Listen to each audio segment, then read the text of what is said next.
So we are Jackson City, Jackson Independent School. My name is Melissa Roark, and I'm the principal. This is Miss Henson Little. She is our Gear Up academic specialist, and she is our lead teacher on the team. This is Miss Angie Davidson. She is our middle school science teacher, and she is the assessment and accountability coach on the team. And this is Miss Dixie Combs. She is our FRYSC and our community engagement coordinator for this. Our project is a little bit different because we're a team. It's not like the ARI it's a little bit different. It's a school-wide project. We are a K-12 school. We have approximately 330 students. It's very family-oriented, great culture. But I'll let these ladies explain kind of what we've narrowed our focus down to. So in trying to determine our problem of practice, we really wanted something that we could use consistently school-wide. And since we are K through 12, sometimes that can be difficult. We're often, kind of broken down into elementary, middle, and high, but we wanted something to reach across our school to engage all students. And so we began to look at some of our data to determine what was a school-wide need that we could get everybody to be a part of and be a stakeholder in to promote in our school. So in looking at our data, we analyzed, of course, our assessment results for K-Prep and our ACT results in the high school. And then we also use a couple of diagnostic assessments in our school. We use MAP for kindergarten through 8th grade. And then we also use CERT. It's an ACT assessment in grades 6 through 12. So in looking at all of our test data, we saw that one overarching need in our school was with literacy. And that, of course, is connected to every content area and every teacher, every classroom. And so we thought this would be a great project for us to have everybody be a part of and get on board with. And so through that data, we decided that our problem of practice would be that we would implement consistent literacy strategies across the grade levels and across content areas. It wasn't that we didn't have some literacy strategies in place. We just wanted everybody to be on the same page. And so that's what we're attempting to do. So our theory of action from that would be that we were going to develop a literacy plan, a cohesive plan that would be utilized by all teachers across the school, that students would recognize, teachers are using the same strategies, and it would be visual in our school. And so that's what we're working for. And so our long-term goal for implementing this school-wide literacy strategy plan will be that we'll increase proficiency. So when we continue to do our diagnostic assessments, we're going to see an increase in proficiency, and we hope to see that, of course, on our standardized testing as well, and even our formative assessments in the classroom. Short-term, our plan is that we're going to create a go-to guide of strategies that will be developed by our teachers that we can look to and go to, whether it's a graphic organizer or a strategy the teacher's using in the classroom. Everybody's on board with some similar items that the teachers will develop and then choose from so that we can start putting them in place school-wide. And so the next step, of course, is how do we make this all happen? And so we've got different stakeholders in the school that are going to be working towards this plan. And I'm going to pass the mic now on to my colleagues, and they'll tell you a little bit about the different aspects of our team approach. Okay, so from an administrator's point, the most important thing for a principal and staff is to give the sources to the teachers that they need and be a great resource.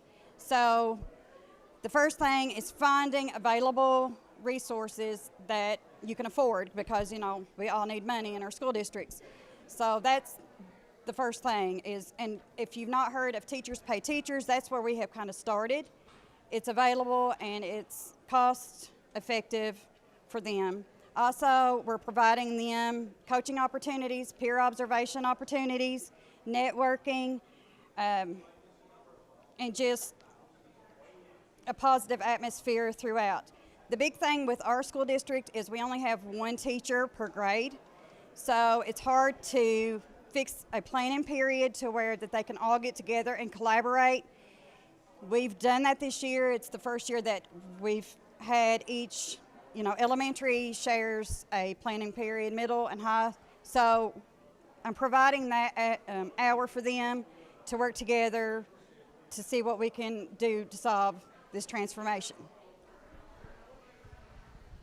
So speaking from the role of the teacher's part, the part they'll play in this is, first of all, we have several listed here, but I just want to talk about each one a little. First of all, it would be to embrace those pedagogical changes that are going to have to happen in the classroom, which I expect that to be pretty easy, because for me as a content teacher, it's something that I noticed.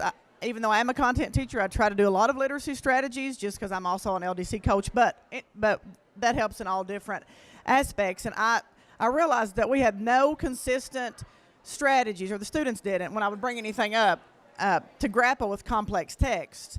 And I also know that one of the keys to, closing the gap is consistency of any kind of strategy. So I think that the teachers will be very, welcoming the idea. Everybody loves to have, it's so hard to find things on your own. So I think that they'll embrace those really well. Then we want them to play a part in coming up with all our strategies. So to do that, they may know some great strategies. They may do some networking. That could be going out to other schools and observing. It could be finding resources. I don't know if anybody's ever used Twitter for educate. I mean, you put a hashtag in looking for a particular educational subject you want. It's unlimited, the information you can find. Then we want the teachers also to, once we have those strategies narrowed down, to play part in that, of course, and then once we have those strategies narrowed down, to participate in some professional learning. And that could be in school or out of school. Some people may know something about some of the strategies, maybe you don't. We also probably have some teachers that really are great at some of the strategies, and they could give the training to the other teachers. So it could be in and out, in school or out. Then we want teachers to, of course, implement the strategies, and then in PLCs and things, we plan to implement the strategies and then bring samples back of different levels of work and talk about how the strategies worked. And then, because even though we're going to come up with this go-to guide, it can always change as we go along. We want it to be kind of a living, breathing kind of document that we change if we decide something didn't really work school-wide. And then we also just want to create a positive classroom culture for literacy, no matter your grade level or your content. All right. Thank you. Hi, I'm very fortunate in my role as the Family Resource Youth Service Center Director and engaging in the community every day. Resources are limited, and we are very blessed at our very small school that we have tons of resources. We have lots of community support. In fact, I want to brag that we have over 110 volunteers that are currently active at our school district. So it's engaging them in this whole literacy, this school-wide literacy concept, that we can really get everybody on board, everybody speaking the same language, and then getting our community and our volunteers to celebrate in that success. So when we reach our proficiency goal, that everybody is on board with not just implementing but celebrating together as a community. And we also do that with our Birth to 3 programming, our family literacy, family paint nights. There's all kinds of ways that we see that we're doing great right now that we can just get that message out there, that school-wide literacy. When we do home visits, when we go out and we meet with our community stakeholders, that we have that same message that's going out throughout the whole community. And we're very fortunate. That's easy for us to do as a small K-12 school. So that is all I have for you. Do you all have any questions?